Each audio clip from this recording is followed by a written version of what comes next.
When is renting a home better than owning one? Isn't it always better to own a home? Nope. Welcome to the Orlando Real Estate Lifestyle, where we explore the intersection of Orlando real estate and your best life. I'm Phil Kruse, here to help you make the most out of your journey in the city beautiful. So many people are moving to Florida, thousands a day, and so many of them are coming right here to Orlando. Orlando is the number one city in the state of Florida for people to move to. Bigger than Tampa, bigger than Jacksonville, bigger than Miami. We're top 10 nationwide. But can these people afford to buy? You know, the cliche stories, they're coming from California, they're coming from New York, they're paying cash, and they're driving up our real estate prices. That's simply not true in all cases. In many cases, they're moving here to escape the state's tax structure, or they're being relocated for a job. Their job's not paying for them to move, or some other reason. They just want to enjoy our tax-free state income tax, no state income tax, our weather, whatever, be closer to family. But if they can't afford to buy, what do? They rent. Okay. If you're transitioning from a house to house, you rent. You move into Orlando, you rent to understand the neighborhood. You rent to start understanding the local real estate market. You partner with a realtor like myself while you're figuring things out, and you have no pressure to buy because you get yourself into a lease. You could chill, be here, and test the waters. That is just one example of when it's better to rent. But before we get into more details like that, I'm obviously a real estate agent, and one of my main lead sources are listeners like you. So when it's your time to make a major real estate decision, think of me, Phil Kruse. That's Kruse with a K. You can just throw it in Google, Kruse. Put Orlando, put real estate at the end. I'm on all social platforms at _ Phil Kruse. Again, that's Kruse with a K. I am philkruse.com. It's easiest just to throw me in Google. You're going to find me, and jump on my podcast. Leave me a 5-star review. All kinds of topics are coming your way, all about Orlando, about real estate, about how to live your best life, and interviews with the local restaurateurs, business owners, and celebrities. Now, I had a client call me the other day and told me, Phil, I've been renting for my whole adult life, and I'm thinking about finally owning. And I said, of course, that sounds like a great idea. It's always better to own versus rent. It has been so long since I had somebody else tell me their perspective as to why renting was good for them that it really took me aback. And I started thinking about this topic a lot more. This gentleman said that it gave him more flexibility in life. He could travel more. He had more money to travel. He didn't have to worry about maintaining his yard or anything else that goes with a house, because he had a good landlord and he lived in a townhome even. So he could do whatever he wanted with his house, and he was okay making his affordable rent payments. But things are changing. He's looking to buy, and there may be a reason for that. But before we get into that, let's talk about the pros of renting. When is it good for you to rent in Orlando or any other city and not own? First of all, renting is great because if something goes wrong at the house, you don't have to figure it out. You don't have to jump on YouTube. Okay. You don't have to hire a handyman or figure out a good window contractor like I'm dealing with today. You just simply call the landlord and it's their problem. And if your home is managed by a professional property management company, generally speaking, they have all those contractors in place, and the repairs can be done quickly without even contacting the actual owner of the home in some cases. Further, it's easier to get into a rental property from a financial perspective. Look, right now, it takes a minimum $15,000 to $20,000 for you to move into a home, and that's a relatively affordable home, probably $350,000 to $400,000, and that's you putting down a very small down payment relative to the percentage of the cost of the home. In realistic terms, a lot of people out there listening are thinking, I need to put 5, 10, 20% down, or they want to put that amount down so that they can have a more manageable monthly payment. Well, guess what? Now we're talking $50,000, $100,000, $150,000 down payments. You don't need that when you rent. Generally, all you need to do is pay the first month's rent and a security deposit, which is usually an additional amount of rent. So we're talking, I don't know, $4,000 on average, maybe a little bit more. That gets you into your rental property for at least a year. It can get you into the school zone that you want to be in. Maybe you want to be in the Blankner Boone school district right down the street from my house. Maybe you want to be in Seminole County and get your kids in that great school zone, but you can't afford a house right now. Go ahead and rent in the school zone that you want. Bang. You've just got yourself what you want. Or you can rent, sell your house, or if you're moving to Orlando, rent close to your job. How much is it? How much is it worth to not have to drive, right? How much is it worth to not have to battle I-4 and have a 45-minute to an hour commute? Well, if you choose to rent near your job, you don't have to worry about that. I already teased this one. If you're new to Orlando or whatever city you're going to, don't put the pressure on yourself to have to buy.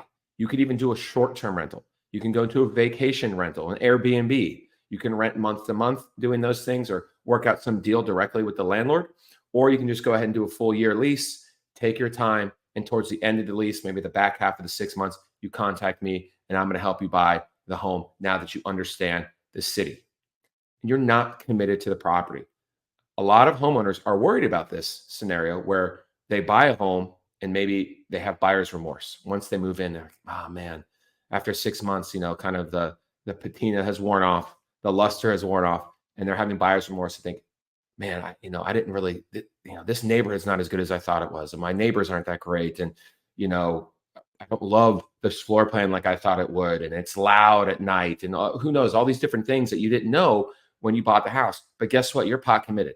You're not going to be selling your house anytime soon. You're going to want to wait for at least the equity to grow in your home. Right now, that could happen fairly quick in this great seller's market still, even with the high interest rates. And maybe you'll have enough equity in your home for it to make sense for you to sell in 2 or 3 years even, but you're still committed. When you rent, you're generally not committed for more than a year. Now, some landlords will try and negotiate you to sign a 2-year lease or more. I advocate just try and sign a 1-year lease unless you're worried about them raising the rent. You don't have to worry about generally lawn care, pool care, or the maintenance like I talked about. It's so freaking hot here in the summer. Generally speaking, if you get a decent home in a decent neighborhood and you're renting, the landlord, or you can negotiate it in, the landlord will already include lawn and pool service. So that's why my client was raving about not owning. He didn't have to do any of that stuff. You can move in faster usually. Think about if you're looking for a home, especially right now in a seller's market. I have plenty of clients that are having a lot of trouble finding the home that they want, and it's dragging on months and months, if not years. And once you finally find the home, you're going to get a contract, and you're going to have to wait anywhere from 30 to 45 days to move in. But really, that buying process at the beginning can be very lengthy. Generally speaking, it's easier to find a rental property. Again, less money, you're in. In general, I think we can all agree, renting a home is going to be less stressful than owning a home. That is a key. So depending on your lifestyle, if you want to be able to travel, if you want to spend and take the money that you're saving instead of putting it as a down payment or putting it into improving your home and maintaining your home, because a lot of times it's not about improving, it's just simply maintaining. Things break. I have kids, they destroy everything. Now, they still might destroy something in a rental property for you, but I see what you mean. I think you see what I mean. Look, renting used to be, it wasn't that long ago, like a year ago, 2 years ago, that the cost of renting was about the same as the cost of your mortgage payment if you were going to buy. Why was that? You guys remember that? Yeah, that's because the interest rates were super low, post-COVID especially, and then for a period of time after that, while the federal government was slowly raising rates. If we were in certainly in the 2 and 3%, it's a no-brainer. But even when we were in the 4% interest rate situation, you could look at buying a home even with a modest down payment, and then you look at your monthly payment, even with taxes and insurance, and you're like, man, this is like the same amount that I was paying if I was renting, and it really made a lot of sense for people to buy at that point. Well, the interest rates are a lot higher now, so your mortgage payment is almost guaranteed going to be significantly higher for the same home. If you bought a 3-bedroom, 2-bath, in the Soto area, your mortgage payment is probably going to be at least $1,000 more today than it would be to rent that same home. So you're definitely going to be saving money month to month on rent versus owning a home. But let's talk about the cons of renting, because of course there are plenty. And the big one, and the one I'm really going to linger on, is the fact that you're not having any equity growth. You're not investing in yourself. This is huge. If you buy a home, even today, even with these quote unquote high interest rates, with historically aren't that high. They're below average, actually. If you own a home, you're going to get equity growth. Homes in Central Florida over the past 30, 40 years average a growth of about 7% a year. That's price appreciation. Even if you don't think that that's going to happen, even if you're worried that there's some economic calamity looming, it is not going to be like the 2008 bubble that was caused by the complete deregulation of the real estate market and rampant fraud going on in the entire real estate workings, from banks, builders, all the way down to real estate agents. Those days are gone, are not going to happen again. Those regulations are in place and they're locked in. Everyone remembers they're not going to make those same mistakes. So if you don't own, you're missing out on the equity growth. I hear buyers all the time, "Oh, Phil, I'm not sure now is the right time to buy." You out there listening, you're probably one of those people. "Oh, I'm not sure if it was the right time to buy it." Well, guess what? If you bought anytime in the past couple of years, you probably thought that, especially as you saw the interest rates going up, or if you bought in the new build community and now you're sitting there today and say, "I can't believe it, but the Phil was right. I have, $20,000, $30,000, $50,000 of equity already built up in my home." Okay. You're going to keep getting that equity 10, 20 years from now. Imagine how much more your home is worth. That is your net worth. That is money that you can use when you retire. Okay. You can sell your home, downsize when your kids move out, bang, cash windfall to fund your retirement. Or you can open up a home equity line of credit.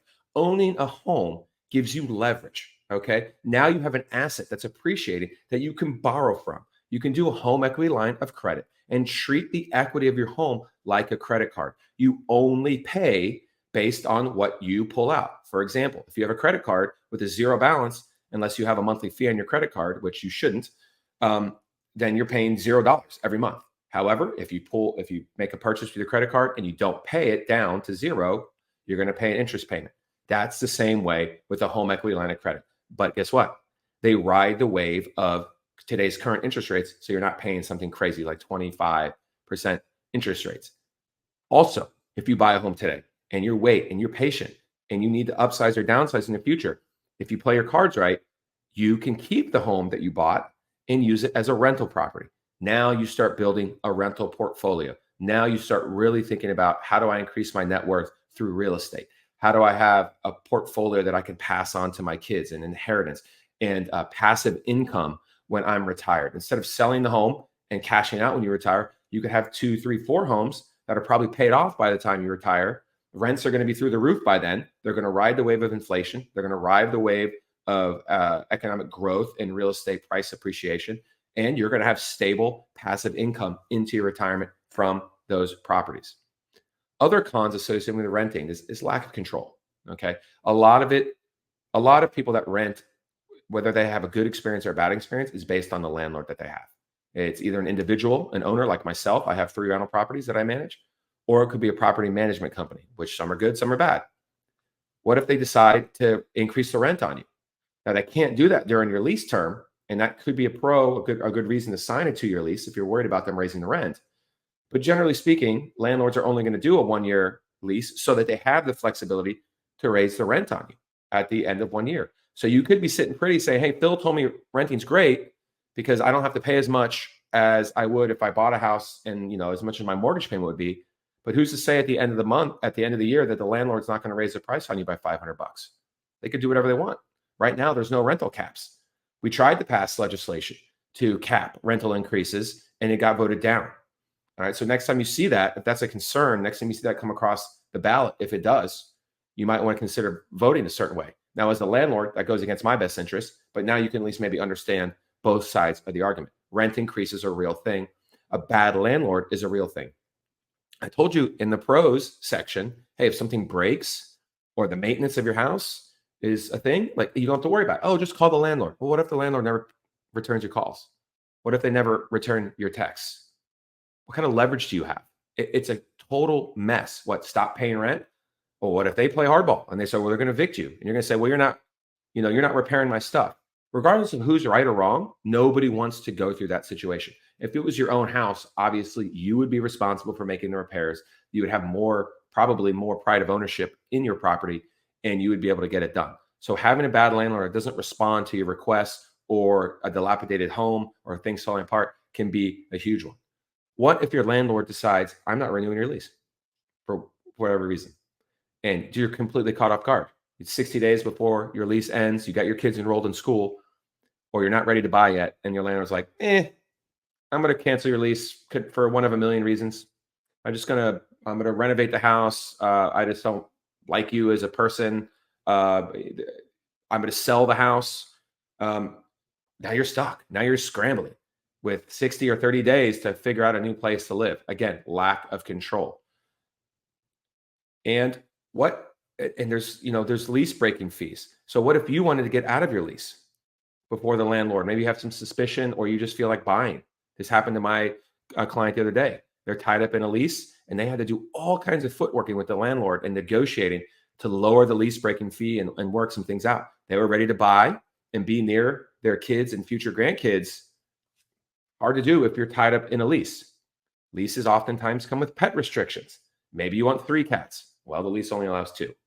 Maybe you want 2 dogs. Maybe you have a dog. Maybe it's a pit bull breed, like a crossbreed, like I used to have. I used to have a pit bull lab mix. It's the best dog I ever had. A lot of people listening out there know my old dog, Brackus. He was more human than dog. Well, guess what?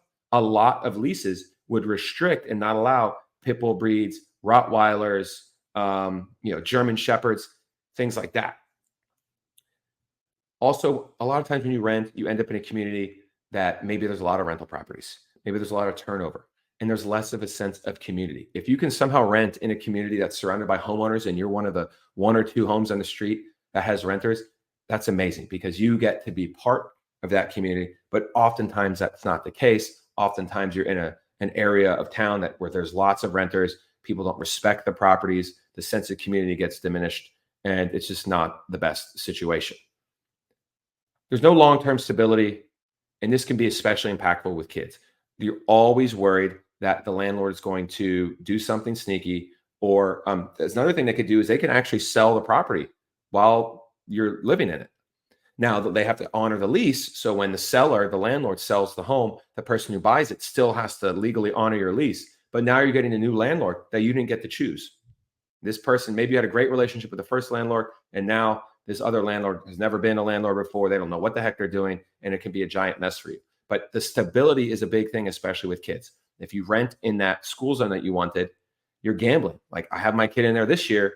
Am I going to be able to have him in the next year or the following year? You better be on your landlord constantly about signing long-term leases, having built-in rental increases to make them comfortable. Hey, Mr. and Mrs. Landlord, I'll sign a 5-year lease with you, but let's negotiate that you're automatically raising the rent on me $100 every year or $200 every year.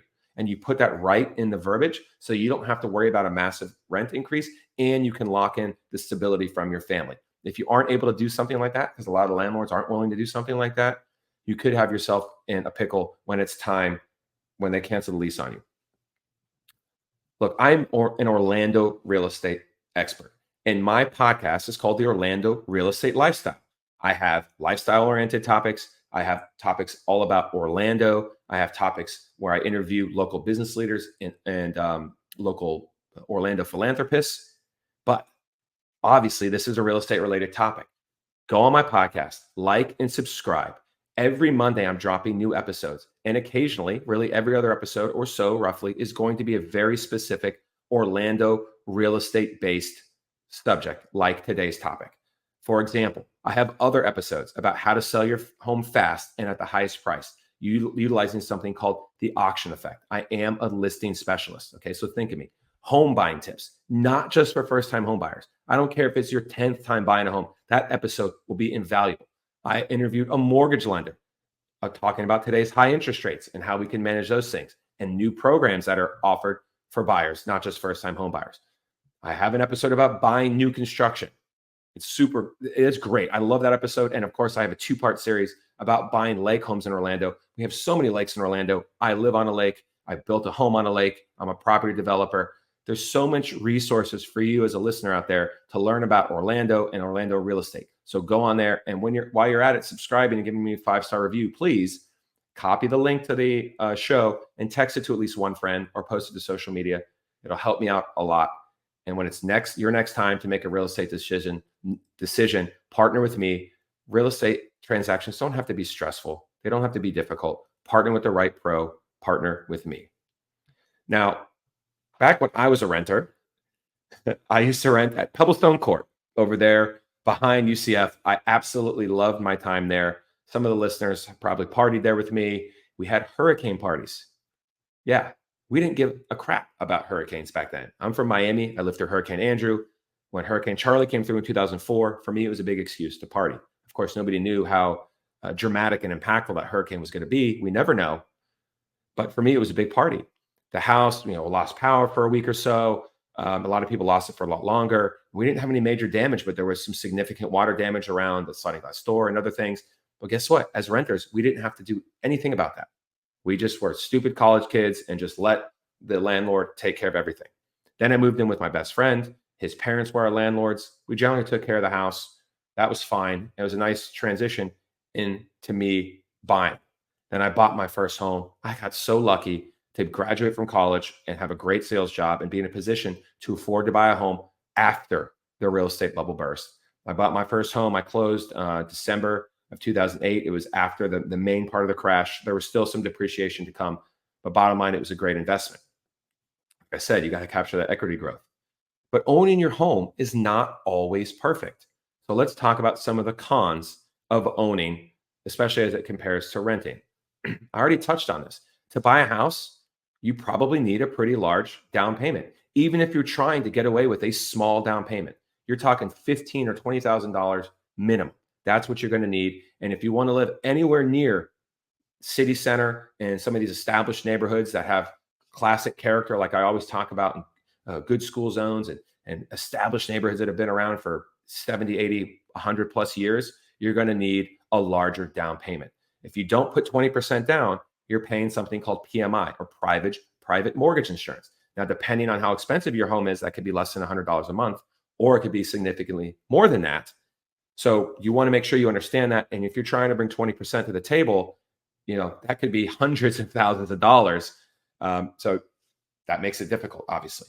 And the expenses associated with owning a home, especially if you have kids, everything breaks in my house. I have a brand spanking new custom built home. Everything's broken in my house.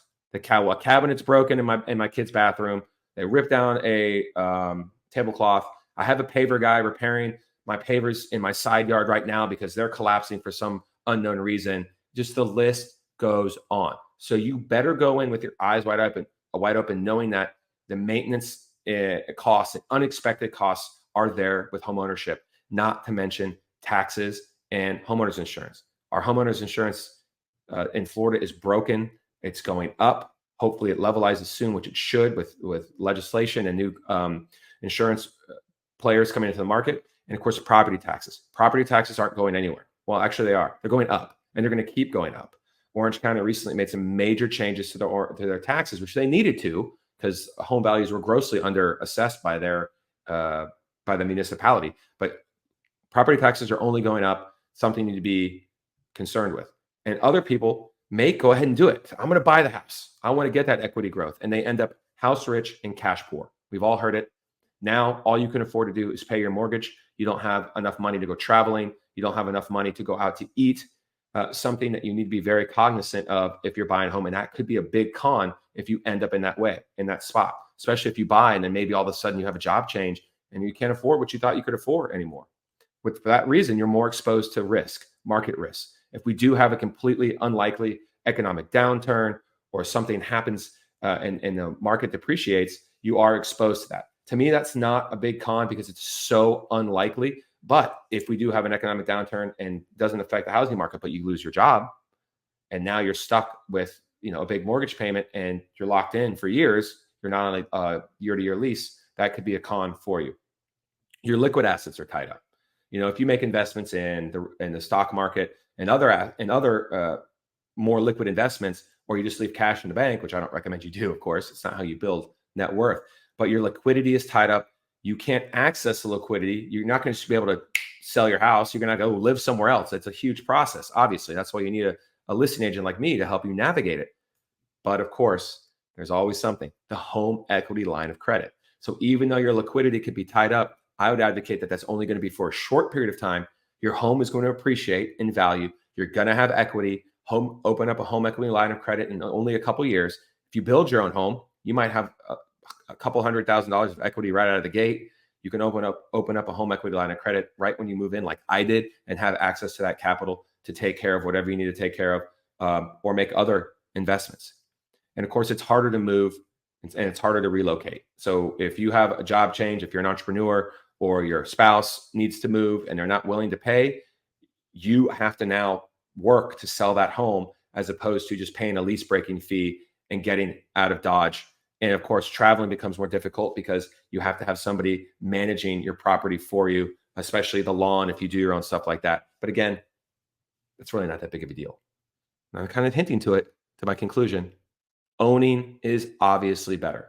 It is completely outside of my understanding to not, if you can afford it, of course, and that's a big thing, and I get it, but to not take advantage of the equity growth in the real estate market. So many people, countless numbers of people have made their fortune through real estate investing. And look, we don't have to make a fortune out there in real estate investing, but you can build a solid base for your net worth that you can build on throughout the rest of your life and that your kids can add to in the future by purchasing real estate, taking advantage of that equity. Owning a home has a certain sense about it, a certain pride of ownership. You become really locked in and put down roots in your neighborhood and your community. You get to know your neighbors, they're homeowners, hopefully, and they're locked in for years and years. And it's just a better way to live your life, in my opinion.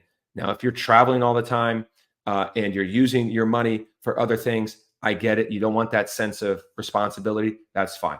But for me, the equity growth, the net worth growth potential is too hard to ignore. You should be buying. And if you need a real estate agent, either to sell your house, to buy a new one, downsize or upsize, hit me up. I'm a listing specialist. Or of course, I can help you buy your next home, whether it's an investment home or a new construction home. I'm a new construction home specialist. I build homes and I have relationships with all the major home builders around town. So I can get you into one of their big communities, like out in Winter Garden or out in East Orlando, near Wedgefield, places like that. Don't forget to go on my podcast platform. Like I said, my contact information is right there in the episode description of every episode. Click on the episode, scroll down on Spotify or Apple, and at the bottom, you're going to see my name. You're going to see my cell phone number. Shoot me a text. Give me a call. I'm an open book. Or find me anywhere online at Phil Kruse. That's Kruse with a K. Kruse. Put that on Instagram or Facebook. It's going to hit. Put it in Google. Throw Orlando or real estate on the end of it. I'm going to be at the top of the list. I would love to help you. This is what I do. And a portion of all my real estate commissions go to charity, either a charity of your choosing or the New Image Youth Center, which is the charity that I spend my time at as a mentor and also literally spend my hard-earned dollars, donate my hard-earned dollars to, because they need it. They're doing the real work there in the Paramore community in downtown. I love Orlando. I'm a huge Orlando advocate, and always know that your best life in Orlando is within reach. Keep embracing every moment. Thank you for listening. Cheers.